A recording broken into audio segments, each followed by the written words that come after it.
MS Dia Preview, informação até você. E a oratória é algo essencial na política ou não? Bom, para quem é acima da média e é muito bom com as palavras, certamente isso é decisivo na articulação de políticas públicas e principalmente na proeminência em debates. Eu converso aqui com o ex-vereador Paulo Pedra, ele que na sua época deu um show e foi protagonista na Casa de Leis em Campo Grande. Se fosse você, ficava no vídeo.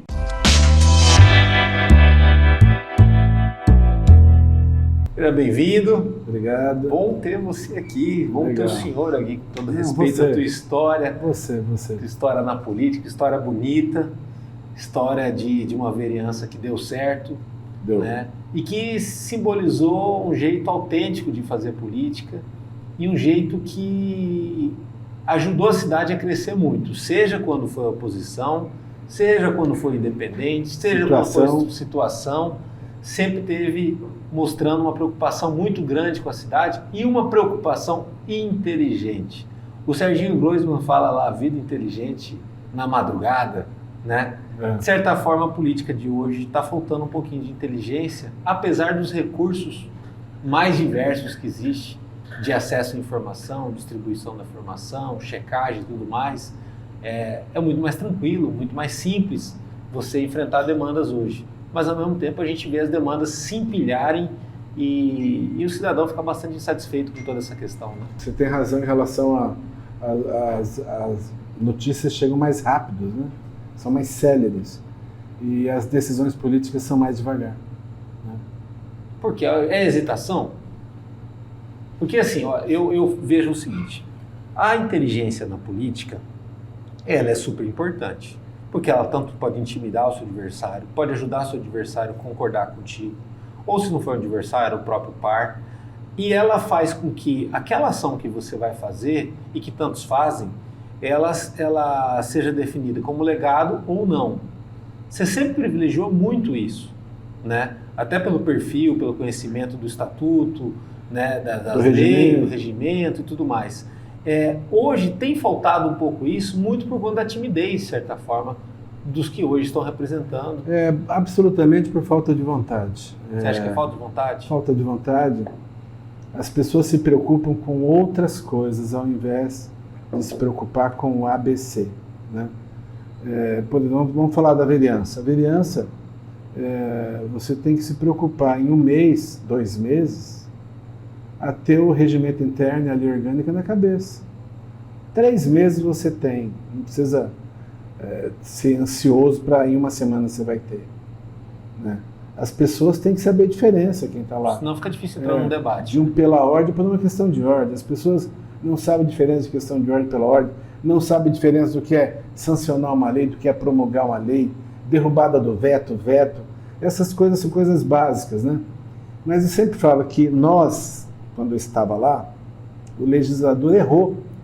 Campo Grande não precisava de 29 vereadores.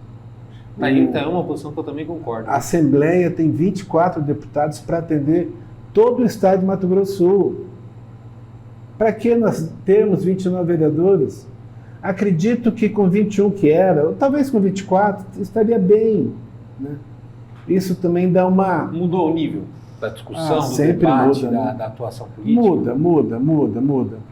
Teve, de todos esses meus anos na Câmara Municipal... Quantos mandatos foram? 5 mandatos. Eu admirei um vereador que virou deputado. Admirei. Quando ele começou na Câmara, ele quase não sabia falar. Ele tinha dificuldade de se comunicar. Mas ele, por esforço próprio e pessoal, ele aprendeu. Dentro de todas aquelas dificuldades. Que, infelizmente, já morreu. O ex-deputado Cabalmi. O ex-deputado Cabalmi foi um político de evolução. Tanto que chegou a deputado, se reelegeria deputado. Se tornou uma baita referência. Se tornou, né, uma diferença. Infelizmente, por causa do Covid, da pandemia, ele faleceu. Aí tem outros que passam por lá 4 anos e saem do jeito que entrou. Não conseguem entender o que é uma Câmara. Né? E o que eu vejo aqui também, os nossos políticos, não é que eu estou falando que eu sou melhor do que alguém, mas quem está me ouvindo vai entender. os nossos políticos, eles demoram para entender que coisas se resolvem, às vezes, de maneira simples. E para você resolver as coisas, você tem que ouvir a população. Tinha um ex-secretário de Segurança Pública, Francisco Leal de Queiroz, foi secretário, se não me engano, do governo Wilson. Ele, na rua, ele abordava o que a gente chamava antigamente de camburão. Oi, eu sou Francisco Leal, sou secretário, eu posso andar com vocês? E ele andava com os policiais que estavam no camburão. Hoje seria... A viatura. A viatura, isso. E ele andava, falava, o que você acha que eu devo fazer aqui? O que você acha que eu devo fazer ali? O que você acha da delegacia? Ele perguntava para os policiais. E de lá ele saía com uma série de informações, as informações que ele entendia que era necessário, ele colocava em prática. Então, falta... Leitura de campo, o grande problema do executivo, prefeito, governador e até presidente da República, é que ele é rodeado de um monte de puxa-sacos. Não aceita assessoria crítica analítica. Não aceita. Se você criticar, não estou falando, não vou dar nomes, mas de maneira geral, se você critica o prefeito, critica de uma maneira analítica, ele fica bravo. Ele nem recebe mais o assessor. Mas a última imagem que a população tem do senhor como figura pública é como secretário de governo. Isso. Já numa época que o WhatsApp, a rede social, começa a querer determinar o ritmo da política e é muito complicado a gente ficar refém de um mundo virtual que oscila bastante e que até as manifestações a gente não sabe o que rege essas manifestações comparado ao que é o mundo real, que foi a sua grande marca, poder circular em qualquer lugar de Campo Grande, ser bem recebido e saber aonde você está indo, com quem o senhor fala, né? Que foi a grande diferença de poder transitar na política em vários caminhos, várias linhas, mas ter efetividade da mesma forma, né? Como que foi também perceber que a coisa estava fazendo a curva, e essa curva que está sendo feita até agora e que piorou muito mais ainda com a polarização? Secretaria de Governo, nunca dei entrevista dessa, eu vou te confessar aqui. Né? Nós temos um prefeito muito complicado, que era o Bernal. O Bernal travava a administração. Eu falei, sabe de uma coisa, eu vou fazer essa administração andar. E comecei a destravar como secretário de governo. Vamos fazer isso, vamos fazer aquilo, vamos fazer isso, fazer aquilo. Mutirão nos bairros. De repente, na cabeça do Bernal, ele achou que eu queria ser o prefeito. Não, eu estava trabalhando para a reeleição dele. E ele só não se reelegeu porque não me ouviu e porque não quis. Foi 1.000 e poucos votos. Né? 2.600 votos. Se nós tivéssemos feito o dever de casa, ele terminava na frente da Rose e o próprio pessoal do Marquinhos falou, se nós formos para o Bernal para o segundo turno, nós temos certeza que nós perdemos a eleição. Então, assim, foi muito desgastante, mas foi uma experiência interessante ser secretário de governo, onde eu pude fazer algumas ações na prefeitura. Claro que quando você passa por um cargo, a hora que você sai, você vê os seus erros e os seus acertos. E foi pouco tempo, né? Foi pouco tempo. Quando você falava um ano e pouquinho. Você vê os seus erros e os seus acertos. E aí, claro que você poderia produzir muito mais, né?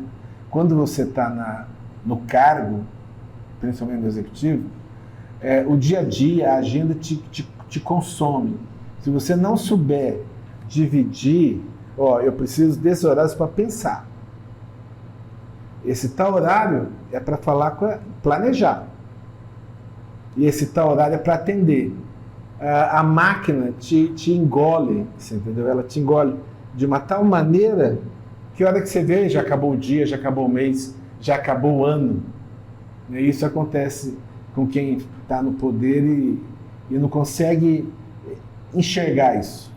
E para o chefe do executivo, ele tem que ter pessoas que ajudem ele a dinamizar essa governabilidade, né? Ele não consegue fazer isso sozinho, algo que na cabeça do eleitorado, ao escolher alguém, sempre vai escolher pelo personalismo, o super-herói ou a super-heroína, né? A Mulher Maravilha, Salvador da Pátria. Salvador da Pátria. E na prática não é muito isso, não. É todo esse conjunto de situações. Agora sim, 5 mandatos, né? como vereador de Campo Grande, altamente reconhecido, né? Participou de muito do que aconteceu no desenvolvimento do início dos anos 2000, que era um momento áureo para Campo Grande, né? De muitas transições. Eu fui constituinte municipal, escrevemos a lei orgânica.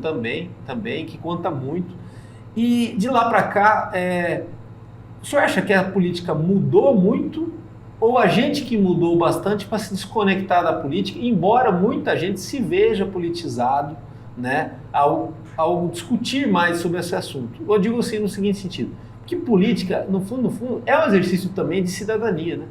De saber conhecer os próprios direitos, entender, e às vezes para consertar aquela lâmpada que está estragada, é todo um trâmite que funciona, e não adianta às vezes anular os representantes que a gente tem. Você precisa do vereador e precisa de todo aquele caminho para às vezes resolver a situação. Não tem como resolver tão simples. Essa antipolítica que ela cresceu de 2013 para cá, ela de certa forma se pôs como uma solução, mas ela não foi uma solução, né? E o senhor acompanhou isso de perto e alertou sobre tudo isso também, né?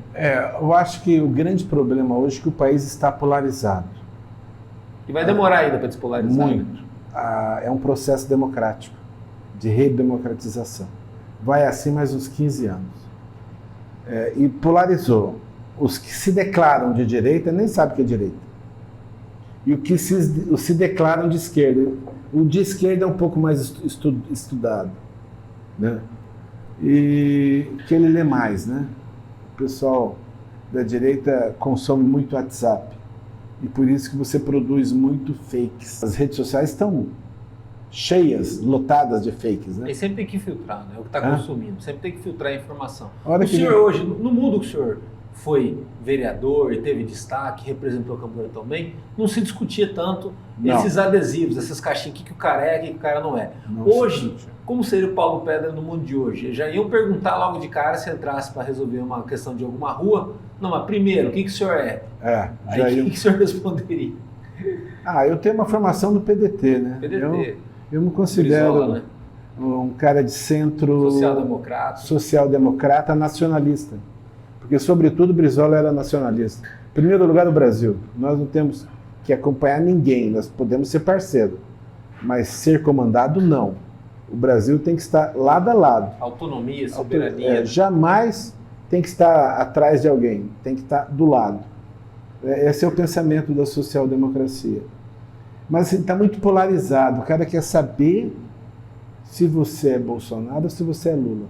E o quanto você é Bolsonaro e o quanto você é Lula. Não basta, às vezes, dizer o que é, você tem que também especificar isso, que vai determinar o pertencimento e a atenção que ele vai te dar ou não, né? E isso é péssimo, né? Porque você vai... antigamente não. Antigamente o cara conhecia alguém, vamos supor, se eu tivesse na UDR o eleitor de esquerda, se fosse meu amigo, votava em mim. Se eu tivesse no PL o meu eleitor de esquerda, votava em mim. Se eu tivesse no PT o meu eleitor de direita, votava em mim. Hoje não. Pelo seu trabalho, por tudo que você fez. Hoje não. Hoje o cara quer saber, a primeira coisa é isso. Isso é ruim para o país. E acaba ele fazendo com que o eleitorado vote sempre em figuras novas, né? Fica essa eterna aposta, aposta pela Se você analisar, nós temos péssimos deputados federais em Brasília, eleitos nesta situação. Né? O cara nem sabe o que está fazendo em Brasília, né? Só fica fazendo selfie. E quando nós temos que discutir os problemas, no nosso caso, do Mato Grosso do Sul, né? Então, assim, mudou muito a política. Eu acho que nos próximos 5, 10 anos vai seguir nessa toada. Obviamente, esses passarão. Lula vai passar, Bolsonaro vai passar, virão outros atrás, né? Não surgiu ainda uma grande... A liderança que estava surgindo foi para o Supremo, né? Que é o Flávio Dino. Mas não surgiu nenhuma outra, nem no campo do centro da esquerda e nem no campo da direita, como é o caso do Bolsonaro. O Tarcísio, para se consolidar, ele tem que se reeleger em São Paulo. E o Zema ainda é muito isolado em relação ao resto do país, né? Em Minas é difícil de governar também, né? Mas ele ficou muito isolado. Ele é o Zema, mas ele não consegue catalisar o apoio da direita, né? O Lula é a grande figura. Você tem atrás do Lula o João Alckmin, que é uma figura de uma pessoa cristã, tem um bom perfil, né? Currículo extenso também. Extenso. Né? Sujeito sensacional, né? Aí você tem aqui Haddad, você tem alguns nomes que podem surgir nisso aí. É só o tempo que vai dizer. E o Ciro? Você falou do PDT, né? Eu acho que o Ciro ele ficou caricato, de certa forma. Ficou caricato e se tornou um político impaciente. Vou falar nessa reportagem que eu falo em rodinhas, que talvez vá servir para alguém que está nos ouvindo. No campo da nossa vida, isso vou falar em relação... A escolha de ser político. Não. Vou falar relação de vida. Claro que isso aí você acaba levando para a política quando você encontra algumas figuras assim assado. Eu vou citar uma que já morreu com 97 anos de idade, foi prefeito de Goiânia até 95 anos, queriam que ele se reelegesse, ele falou, não vou me reeleger, e depois apoiou um cara que estava internado com Covid em São Paulo, o Maguito, que se elegeu prefeito, e nem tomou posse, depois de 10 dias morreu, né? Eu vou falar do Íris, e talvez as pessoas que estão nos ouvindo pode ter alguém em casa assim, bom ou de maneira equivocada. Quando você vai pegando uma certa idade, você tem 2 caminhos a seguir. Todo mundo vai ficar idoso, ponto. Quando você está ficando idoso, você pode seguir o melhor caminho, que é o da tolerância, o da compreensão, disposto a aprender, né? E entender o mundo. Esse é o reinício, né? Esse é o Íris Rezende. Ele tinha 95 anos, mas ele não era velho. Ou você segue o velho. Qual que é o velho? É o sistemático. Eu sou assim, não vou mudar. Eu estou certo. Tem uma certa soberba. Repete o mesmo método. Repete o mesmo. Esse é o velho. Na política, nós precisamos de idoso, não de velhos. E em qualquer lado, na direita ou na esquerda, você precisa de gente com sabedoria, com compreensão, com tolerância, para poder sentar à direita ou à esquerda e discutir o que é o melhor para o país. Que hoje você não consegue mais sentar para conversar de maneira sensata o que é melhor para o país. Então essa é a contribuição que eu quero dar para quem está ouvindo, obviamente, se concordar. Se não concordar, paciência. É legal, que a gente sempre teve boas conversas, às vezes até algumas como registradas como entrevistas, às vezes em off. Sempre respeitei muito o seu trabalho. Eu acho que todo mundo em volta respeitava. Você praticamente adivinhou a minha pergunta sequente. Qual que é? Que é a seguinte. Campo Grande teve lá nos anos 90, anos 2000, os super vereadores. Eles não estavam restritos a nichos, nem a partidos, nem a forças políticas e tudo mais. Por ter super vereadores e o vereador conseguir, pelo trabalho dele, ter essa notoriedade local, muitos deles nem tiveram vontade ou pressa de se transformar em deputados, embora tivessem envergadura para tal. Com certeza. Você encaixa muito bem nessa questão desse perfil. Por que não ia para deputado? Porque sabia que a cidade ficaria carente daquela atividade política e uma substituição poderia não ser à altura. Né? Dessa safra de supervereadores, isso não se manteve, porque não é fácil manter aquela performance, a época não favorece, e também envolve muito o centro de uma coisa, que se chama relacionamento. Eu tive a oportunidade aqui de entrevistar no passado o Dr. Edil Buquerque, que é dessa safra de supervereadores, como o senhor. Sensacional. E ele falava assim, Danilo, às vezes, para solucionar um problema, precisa de conhecer muita gente e precisa de insistir muito e fazer com que essa tua rede de contatos também seja insistente e que saiba que isso é o melhor para a cidade. E eu resolvi muitas coisas assim. A diferença de hoje, do pessoal que entra agora, às vezes com boa vontade e tudo mais, é não apostar nisso. E tendo um círculo muito restrito, você não dá conta. Vai dar conta só de coisas pequenas. Ele citou o exemplo daquela parte na Afonso Pena, quase chegando na Perpétuo Socorro, que hoje é até um aparato da Prefeitura Municipal, mas teve uma época que ali ficava um morador de rua. Do lado de lá da Afonso Pena, o lado de cá vai para Perpétuo Socorro, o lado de lá voltando, né? Sei, eu sei. Ali. Ele falou, olha, aquilo ali foi uma guerra de 1 ano. Da família, aquilo lá quem fez o início foi a família Baixa. Sim, aí ele corre atrás, vai atrás de inventário, vê de quem que é, quem que não é, fala com o executivo para poder ceder a área, e tava para se construir um hotel ali do lado. E aí o hotel não construía por conta daquela situação. Até que consegue resolver aquilo, vai para a prefeitura, a propriedade e tudo mais, e aí constrói esse hotel e gera emprego e tudo mais. Você também foi um cara que muitas vezes, independente de onde estivesse, oposição, situação, independência e tudo mais, você tinha essa autonomia por conta de uma rede de relacionamentos, uma teia de contatos que foi construído muito tempo ao longo da política. E quando o senhor saiu, a tua cadeira lá, talvez uma das 29, uma das 24, uma das 21, ficou vago e ficou muito difícil de repor essa situação, né? Lembrando que a cidade continuou tendo problemas complexos, alguns iguais ao que vocês já enfrentaram. Os problemas pioraram, né? Na nossa época não tinha favela, hoje está 150 favelas. Quer dizer, nós deixamos a cidade sem favelas. Hoje você tem favelas, até porque a prefeitura nesses 8 anos não fez loteamento social, né? O que veio do governo Dilma foi do governo Dilma que terminaram. Temer e o governo Bolsonaro não mandaram construções para cá. Mas a prefeitura tinha uma alternativa que não fez, que é o loteamento urbanizado. A prefeitura não pode ficar esperando o governo federal e nem o governo estadual, até porque a nossa prefeitura é rica, tem dinheiro. Gasta errado? Gasta errado. Mas deixa o problema aumentar, né? Virar bola de neve. Como é a questão da saúde? Agora virou a solução mágica do hospital municipal. O senhor é a favor? Mas o hospital municipal disse que iam apresentar um projeto em dezembro, não apresentaram até agora. Eu sou a favor de hospitais, mas tem que ver se foi um discurso sério ou foi um discurso politiqueiro. Aonde vai ser o hospital municipal? Cadê o projeto? Quer dizer, não existe hospital municipal. Eu sou a favor de hospital municipal, eu sou a favor de que o governo faça outro hospital. Quanto mais hospitais tiver, melhor para a população. Mais médicos especializados vão trabalhar nesses hospitais. Eu acho que Campo Grande, nós temos 900 mil habitantes, tem poucos hospitais. Eu sou a favor dos deputados federais. Eu fiquei impressionado. Eu fui em Goiânia no mês de novembro e eu passei lá, fui conversar com um parente meu que é médico. E eu passei no hospital universitário.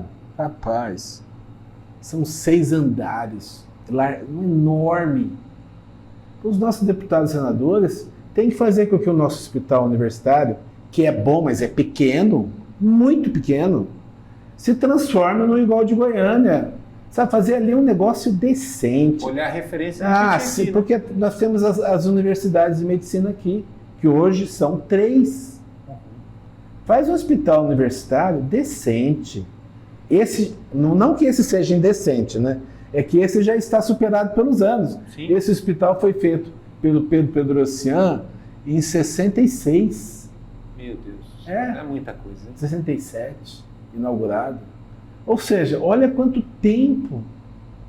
Era hora dos nossos parlamentares fazerem uma emenda para que esse hospital universitário construa lá 5, 6, 7 andares para atender a demanda de Campo Grande e do Mato Grosso do Sul, porque ele não é um hospital só para atender Campo Grande, ele é um hospital para atender a região, né? Pode até chegar a atender a região centro-oeste. Então eu sou favorável. Agora, eu não sou favorável ao discurso politiqueiro. Vamos fazer o hospital, tá? Cadê o projeto? Discurso de maquete, né? Cadê o local? Aí, qual que é o prazo, né? Não sai da conversa fiada. Eu sou contra a conversa fiada. Agora sim, bom, numa determinada época, alguém que viesse uma conversa fiada ia ter um certo medo de um vereador chamado Paulo Pedra subir aquela rampinha, catar o microfone e aí pronto, aí estava feito o pipoco, né? E isso daí era uma coisa que era líquida e certa. Você não deixava passar nada. Não. Né? Conversa invertida, conversa esquisita, lerdeza do executivo, ou até questões anômalas dentro da casa. Eu alertei como vereador. Você era chato nisso aí. Eu alertei como vereador. O vereador tem que ser chato. O caso da Homex. Eu falei que esse pessoal eram picaretas. Eu lembro. Que eles iam dar o calote em Campo Grande. E deram. Olha o problema lá. Olha o resultado, né? Olha o resultado. Né? Que a Câmara votou uma isenção. Eu falei, não vão dar conta de terminar. Olha o resultado lá. Hoje, essa conversa do hospital municipal caso você estivesse na Câmara, e isso daí ia ser muito mais debatido, muito mais colocado. Hoje a gente vê uma certa leniência na Câmara, tudo mais.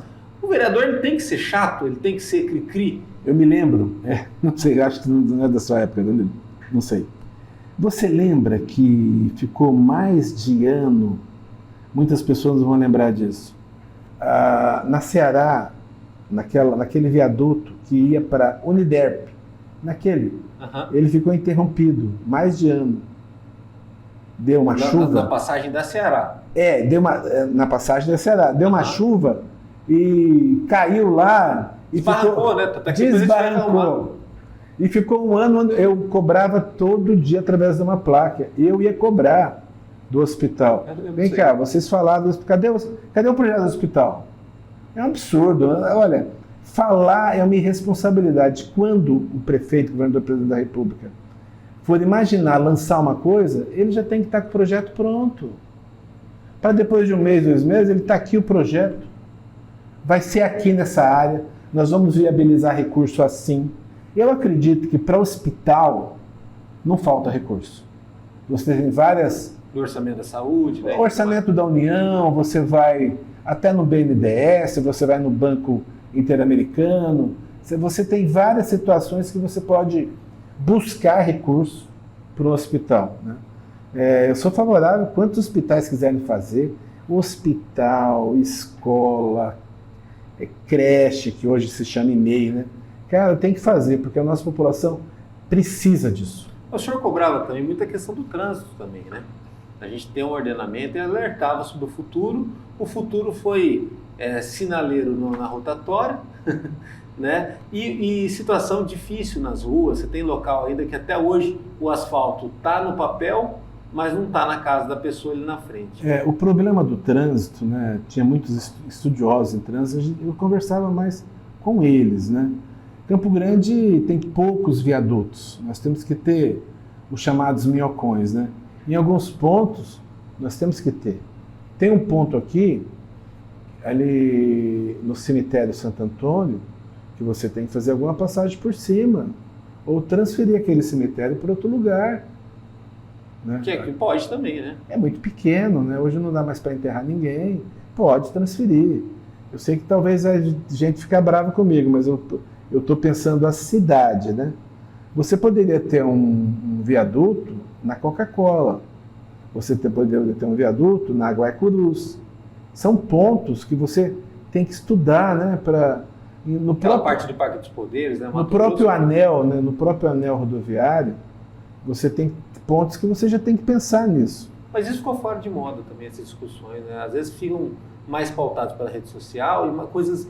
O gestor hoje, o vereador, ele quer alguma coisinha mais simples para ele mostrar, para ele entregar. Eu falo disso porque, assim, o senhor... Ele quer o quebra-mola, né? Quer o quebra-mola. Quer o quebra-mola, a pintura de meio fio e tudo mais. Agora, o senhor tinha um destaque muito bem validado com relação à oratória, né? Tanto pelo conhecimento da casa, mas, assim, também saber preservar muito a hora que fosse pegar o microfone. Era meio que uma hora sagrada. Eu tinha... Como que era também essa respeitabilidade, principalmente até entre os pares, né? A gente tem que saber dosar, né? Primeiro que você nunca pode atacar a Câmara, muito menos vereadores. As discussões ficam acirradas, mas você tem que manter o nível. Você não pode baixar o nível, como acontece hoje no Congresso Nacional. Né? Baixa o nível. Acontece aqui também, às vezes. Aqui também, baixa o nível. Infelizmente. A Assembleia mantém um nível melhor, né? Sim. A Assembleia parece que... Do que seria o poder legislativo, né? Ele é um dos pesos da coisa, exatamente, né? Do que seria o poder legislativo.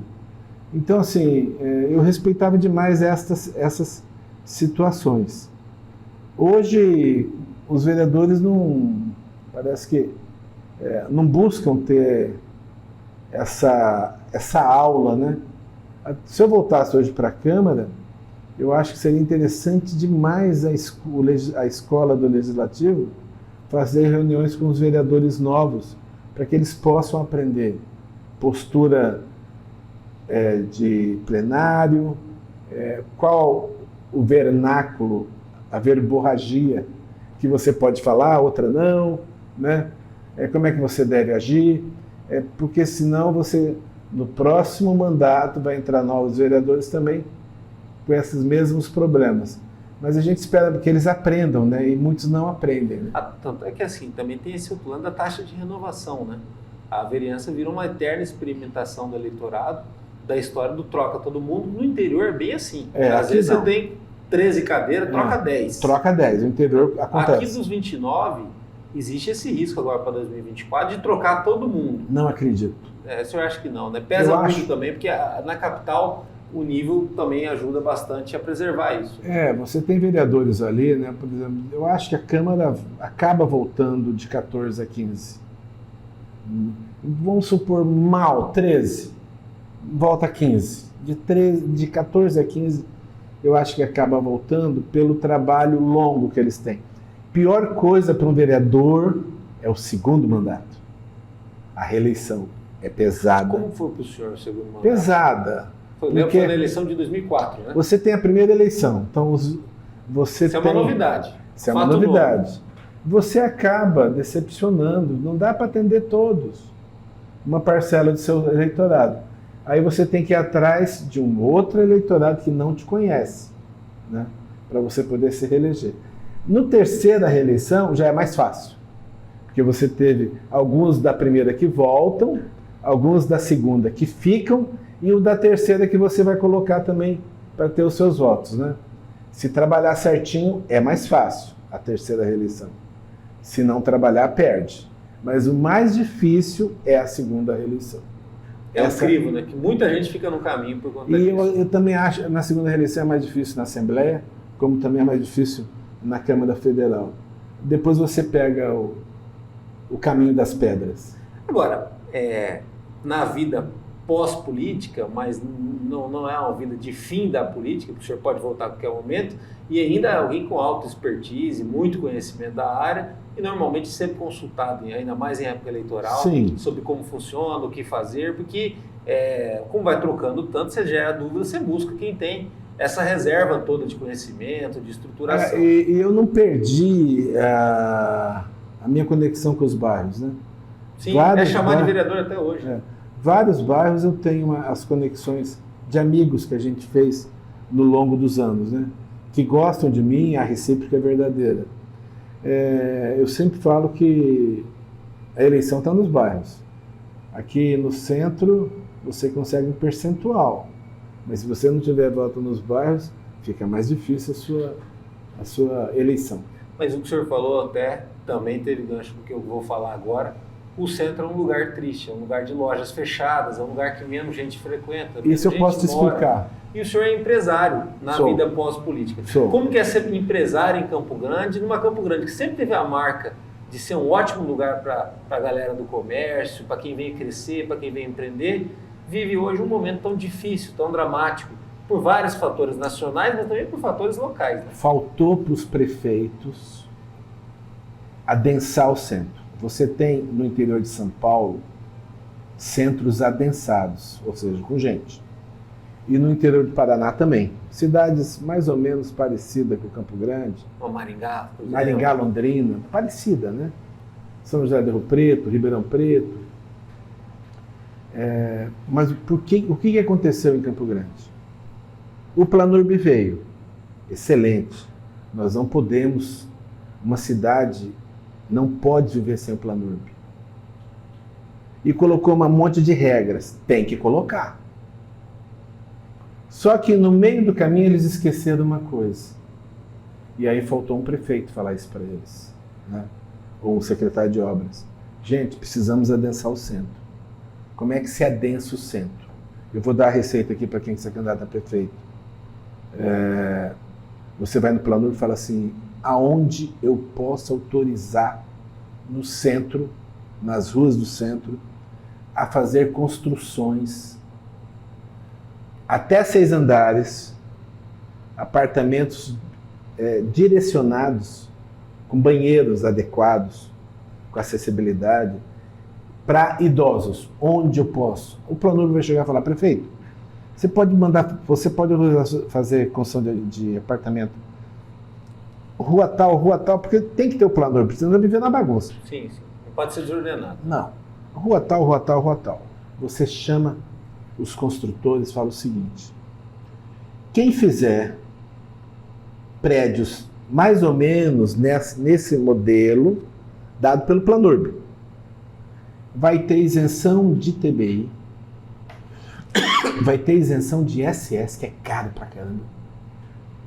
Chega em SS em obras com 200, 500 mil reais. Vai ter isenção de IPTU durante 10 anos. Você faz uma nova cidade. Tem construtora que vai se interessar. E a prefeitura vai ajudar a ter linhas de crédito com os nossos deputados federais nos bancos. Da vida, né? Não, nos bancos, né? Porque a prefeitura tem que ajudar no sentido de ajudar no projeto. Não abandonar, né? Não abandonar. Garanto para você que nós teríamos aí pelo menos a construção de 10 a 15 apartamentos, morando o idoso. Porque o centro, à noite, é um deserto. Eu moro no centro. Você mora no centro? Que é terrível. Se você fizer esses prédios para os idosos verem, né?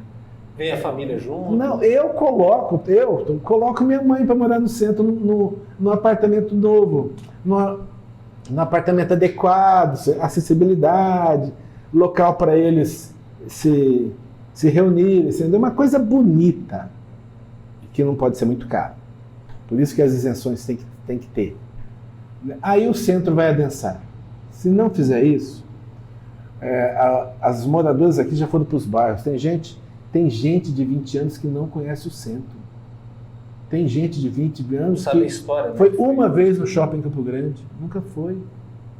O pessoal do bairro vai mais no shopping Norte-Sul. Mas é que tá. O shopping Campo Grande ainda vai bem. Vai bem. Porque ele tem mais aquela região está bem. Ele tem mais estacionamento que o centro inteiro. Ele vive cheio, né? E ele tem uma taxa de ocupação altíssima. Não fica loja fechada. O problema foi o Bosque dos Ipês, que não foi muito bem planejado. Você alertou naquela época. Eu fui na inauguração, eu estava lá. Eu não faria um shopping ali, né? Como um empresário me consultou, não vou falar a região. Paulo, vou fazer o shopping nessa reunião. Eu falei, não faça. Não faça que não é hora. E ele não fez. Você tem que fazer shopping em reuniões abertas, entendeu? Aí veio o Norte-Sul, que era a tua época, né? Você participou das discussões. Fez num lugar maravilhoso. Sim. Ele pega ali a Só não é melhor porque não terminam aquela obra da frente. Né? Já era para ter terminado bem antes do shopping abrir, né? Se terminasse, mas ele pega o Aero Rancho, né? Pega toda a região do Tijuca, Copa Vila, né? Que cai lá, né? Jaci, Guanandi, Marcos Roberto, Jockey Club, Inhanhá, cai tudo lá. Então foi um shopping que não demorou. Ele abriu, já tinha clientes. Pegou, né? Pegou. Então você tem que abrir o shopping no lugar que vai pegar, porque não dá para esperar. O Bosque dos Ipês ainda, para pegar, vai mais 10 anos.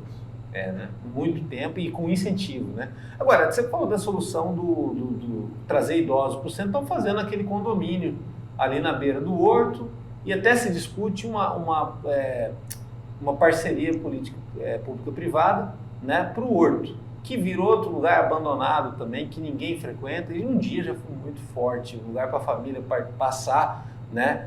Digo até que essa época era antes do Parque das Nações, foi ali um lugar de cartão postal. De lá para cá virou um lugar abandonado e tudo mais. E esse prédio ali, né, de habitação popular para idosos, de certa forma está no centro, mas ele não vai ajudar tanto no deslocamento para a área de consumo, né? Não vai ajudar. O Horto, não sei se você sabe, o Parque das Nações Indígenas tem um cara chamado prefeito. É o cara que cuida de lá. Ah, de lá tem? Tem. O Horto tem que ter um prefeito, um cara chamado prefeito, coordenador. Sim. Para todo dia ele mexer em alguma coisa, arrumar. Não deixar estragar e ficar estragado, né? Não deixar estragar. Tem jeito de arrumar o Horto, mas, cara, tem que ter sensibilidade política. Se não tiver... Não vai, né? O prefeito fica preocupado com 1001 coisas e não preocupa com coisas, sabe, que são fáceis de resolver. Fáceis. A administração tem que ser voltada, além de um bom planejamento, para pobres. E o pobre não se sente representado na prefeitura. Uma pessoa bilionária conseguiu ser o pai dos pobres. Eu acho que você não estava aqui ainda, Danilo. Você é de Campo Grande? Sou de Campo Grande. Estou falando do Lúdio. Lúdio Coelho. Peguei um pouco, eu era jovem, mas eu via ele plantar os terminais. Ele era um cara bilionário, mas ele tinha uma sensibilidade que ele ficou os pais dos pobres. Ele gostava de ir para bairro, ele gostava de encontrar a população. E ele fazia algumas ações para a população. Então, o prefeito não tem que ficar fazendo ação para o WhatsApp, não, para videozinho. Isso não adianta para prefeito. Tem que fazer para a população. Ele tem que chegar primeiro, assim, entendeu? E é muito oba-oba hoje. Muito oba-oba. E o pior é que é oba-oba não só no executivo, né, mas também no legislativo. Tem também esse fuzuê todo, essa coisa efusiva muito voltada para a internet, para a rede social, o que é ruim, que deixa a coisa lamentável. Agora sim, você viu tudo isso. Eu vi como cidadão, às vezes era jovem, depois acadêmico, depois como jornalista pude acompanhar um pouquinho mais quando fui para a área de política. Mas Campo Grande, ela deu lampejos, né? Tanto é que na década de 80, 90, ela vai aumentando a sua população em 50 mil, 100 mil, e aqui vira uma terra de oportunidades. Hoje está só no slogan, não é tão efetivo isso. O Lúdio foi um ciclo de prosperidade. Foi. Depois você tem um ciclo de prosperidade com o André Puccinelli, depois avança bastante. Depois com o Nelsinho também cresce bastante, mas não é só o Nelsinho. O Nelsinho é a Câmara, tanto é que o Nelsinho vem da Câmara e tudo mais, é um conjunto de forças que faz a coisa acontecer. Aí vinha o Bernal numa eleição de ruptura, que foi 2012, com toda aquela esperança, e de lá para cá a gente tem, contando agora com 2024, 12 anos de uma certa estagnação. E você tem razão. Que vai mudando. Como que a gente sai disso? É só um outro bilionário se candidatando? Não. Como que a coisa acontece? Porque Campo Grande ficou engessada, travada, e de certa forma até as resoluções políticas, elas ficaram presas ao ar-condicionado. Olha, a população tem que escolher bem o próximo prefeito, né? Se a população escolher bem o próximo prefeito, sem esse negócio, sem essa marca de direita e de esquerda, que é um absurdo. O prefeito tem que ser de todos. O presidente da República tem que governar para todos. O governador do estado tem que ser de todos, né? Esse negócio de direita e esquerda é péssimo. Se tivermos um candidato a prefeito assim, que conheça os problemas da cidade e não se torne no mandato soberbo, arrogante, vaidoso, Campo Grande, com poucas ações, tem jeito. É uma cidade bonita. Então, é uma cidade fácil de tocar, só que virou uma cidade grande. Eu acho que hoje nós temos que ter subcoordenadorias fácil de implantar, super fácil de implantar. Hoje é mais fácil que antes, porque dinheiro não falta. 6,3 bilhões? O senhor foi vereador em épocas que tinha muito dinheiro. Acho que o orçamento está 6 bilhões, né? 6,3. Foi vereador com orçamento de 1 ponto tantos. Eu fui vereador com orçamento de 700 milhões, depois fui para 1 e pouco, 1,3, 1,4, 1,5. Então, dinheiro tem, né? Agora são 6 bilhões, 6,3. Daqui a pouco é 7. Ah, não tem dinheiro. Tem dinheiro, você tem que saber gastar o dinheiro, nomear menos gente, né? Porque você tem 15 mil concursados na prefeitura. Hoje é um recorde. E 13 mil contratados, é muita gente. Você tem que diminuir isso aí, entendeu? E dá para diminuir. Diminuindo 1.000, 2.000 já tá bom. E eu não estou falando de diminuir, mandando embora o cara que ganha salário mínimo, não. Esse tem que ficar. Essas economias burras, mandar a gente ganhar salário mínimo, 2 salários mínimos embora, cortar o café. Isso é economia burra. Copo de plástico. Você tem que cortar lá em cima. Quem ganha muito, coloca um que ganha muito para responder por 5. Você tem que cortar em cima, não embaixo. Embaixo não afeta. Mas a gente vê essas palhaçadas, né? De mandar a gente que ganha pouco embora. Vamos cortar o café. Cara, onde você corta o café, não sabe administrar. Que o café é barato. Sim. E muitas vezes assim não tem desperdício naquilo, né? Não tem esse problema todo. Falando de Campo Grande, né? O senhor falou uma coisa que é algo que todo mundo deveria pensar, né? Tá ruim, tá difícil, mas sempre tem a chance de mudar a cada 2 anos, a cada 4 anos. O eleitor ele tem essa oportunidade, tem esse poder. Tem. Né? Seja ele quem for, da classe social que for, da região da cidade que Ele for, tem esse poder. Ele tem esse poder. O senhor sempre foi muito submetido e testado com relação a esse poder. Porém, a política, ela é, de certa forma, um pouco injusta. Por conta das transições. Eu digo no seguinte sentido. Naquele rolo todo que estava Campo Grande, antes de 2016, aquele bang-bang, o senhor recebe uma missão. Acabar com o bang-bang, acabar com a briga, que era dada como uma missão impossível. Né? Era quase que aquela coisa do ciclo infinito de dois cachorros raivosos brigando e que nunca ia parar. O senhor acaba com aquela briga. Tanto é que aquela eleição de 2016, ela acontece em paz. Em paz. Graças a uma interlocução do senhor. Aquilo te custou muito, eu queria saber o quanto custou, e depois a gratidão que a cidade deveria ter ao Paulo Pedra por ter encerrado aquele ciclo de tanta dificuldade, aquela verdadeira guerra. Custou que eu acabei não disputando a reeleição, eu me reelegeria. Custou, não existe gratidão, né? Porque as coisas se apagam com o tempo, mas isso não me preocupa, porque eu sou de Campo Grande, né? Eu quero melhor para a minha cidade. Né? Entra um prefeito, que depois de todo esse problema, né, que não soube valorizar isso.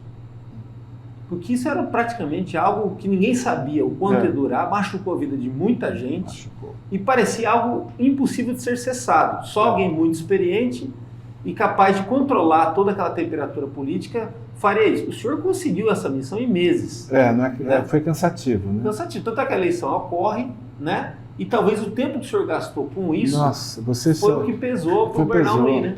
Você começava às 8 da manhã, terminava à meia-noite. Isso que eu ia perguntar, não conseguia nem sair da sala, né? O Bernal não foi porque não quis. Eu dei a solução para ele, através de pesquisa, o que nós tínhamos que fazer. E ele não fez também, né? O senhor pediu uma pessoa, ele vai com outra. Ele não fez beabá de casa. Nós tínhamos um partido, não vou falar o nome agora, um partido importante, que naquela eleição teve 90 mil votos, querendo vir com a gente na véspera. Eu fui no partido, levei o Bernal, só precisava alguns compromissos, fazer compromissos. Né? Que é da política. Que é da política. E esses compromissos serem avalizados. O Bernal virou as costas, não quis. Esse partido teve na eleição 90 mil votos. Né? Perdemos esse partido e o Bernal perdeu a eleição por 2.600 votos. É pouco, né? É pouco. Mas assim, Campo Grande é uma cidade boa, povo bom, né? E isso vem, claro, cada um com seus problemas, cada um com as suas virtudes, né? Vem desde o Juvencio, né? Passando o novo, né? Porque antes do André teve um prefeito que foi o melhor na sua época, Levi Dias. Para a sua época foi o melhor. Quem mora em Campo Grande sabe de infraestrutura, tudo mais. O que o Levi fez. Mas depois a cidade cresce, né? E esquece do cara, né? Vem o Juvencio, vem o Lúdio, vem o André, que também revolucionou. Né? E aí vem Nelsinho, e aí vem esses outros que nós já falamos. Mas assim, de maneira geral, Campo Grande, esse problema do Bernal para cá foi desgastante. Mas eu acredito que nessas próximas eleições nós vamos escolher um bom prefeito. Até porque é um intervalo muito grande de inércia, né? E outra, diferente da tua época, eu queria até saber essa opinião final do senhor, hoje o prefeito de Campo Grande, ou o prefeito, não manda mais nada. Virou office boy do governador que tiver no exercício, né? Sempre para realizar alguma coisa, tá ali com o pires na mão, com o governador, precisando, e ali praticamente sempre preso à narrativa maior. Esses não sabem mandar, né? Quando o governador vem com alguma cereja do bolo, ele está vendo com o verba do Dersul, que é daqui. A verba do Fundersul é daqui. É nossa a verba do Fundersul. Ou seja, está dando um presente com chapéu alheio. Né? Exatamente. Né? E aí, como eu te falei, são 6 bilhões e 300. Campo Grande é uma cidade, do jeito, com verba do Fundersul, tudo, que não tinha que ter mais nenhuma ponte, a não ser que não fosse de concreto. Tem dinheiro para isso no Fundersul. Ó, vamos atender os produtores rurais, todas as pontes do município vão ser de concreto. Inclusive uma grande que tem ali perto do... Acabei de esquecer o nome. No Ayanduí tem uma ponte grande, sabe? Concreto. É fácil fazer. Tem que ter um programa de requalificação das ruas, né? Não tem. Tem que ter um programa. Ó, quantos 1000 metros de rua sem asfalto nós temos? Olha, nós temos, estou chutando, 1000 quilômetros de... Vamos fazer esses 1000 quilômetros em 5 anos. E presta conta disso. 200 por mês, por ano. 5 anos você faz. Requalificação, o que precisa fazer? Tem 3.000 quilômetros que tem que requalificar. Dá para a gente fazer quanto? Vamos fazer um programa de governo municipal. Vamos fazer em 8 anos, tá? Vamos planejar. A Câmara aprova para mim a requalificação para nenhum outro prefeito chegar e querer mudar. Vai ser assim, sabe? Cada 8 anos passa rápido. Já o 8 anos do Marquinhos está acabando agora. Era Marquinhos, ele renunciou, assumiu Adriane. Está acabando. E o que se fez de planejamento? Nada. Campo Grande é uma cidade que não tem planejamento. E tem um Planurb muito bom. Tem umas técnicas muito boas. Campo Grande é bem servido de técnicos, mas não usa esses técnicos. E aí, como é que faz? A política sobrepondo. E por conta da até prova disso que você está falando, são os elefantes brancos. Né? O Centro de Belas Artes. O Centro de Belas Artes já era para ter acabado. Virou uma bagunça aquilo ali. Essa obra em Fernando Ernesto Geisel, tem CIF aí que não sai. Campo Grande não tem. Ó, na época me criticaram, fizeram fila na Câmara para me criticar. Quando eu critiquei essa rodoviária de Campo Grande, que é uma porcaria. Nova? A nova que já é velha. Campo Grande precisava de uma rodoviária melhor e maior. Os boxes dessa rodoviária, se não me engano, eram 22. O posto Maristela, quando você vai para São Paulo, tem 42 boxes de ônibus, posto de gasolina. Nós somos uma capital. Foi feita num lugar ruim. O acesso, né? Péssimo, né? O acesso. Tinha que ter feito num lugar que todos os bairros tivessem... Sem contar que é uma concessão também, né? Que é outra coisa que você criticou na época. Critiquei, aí sabe o que aconteceu? Fizeram fila para me criticar. Isso foi na quinta-feira. Na terça-feira, no final de semana, deu uma chuva, alagou toda a rodoviária, que ela foi mal feita. Alagou toda, tiveram que refazer algumas coisas, né? E na terça-feira eu dei a resposta para os vereadores. Então, assim, tem que ser melhor planejado, tem que ser mais pensado. Tem muitas coisas que podem ser feitas e que o prefeito, a prefeita, estou falando não no sentido masculino e feminino, deixa de lado. Deixa de lado. Isso é péssimo.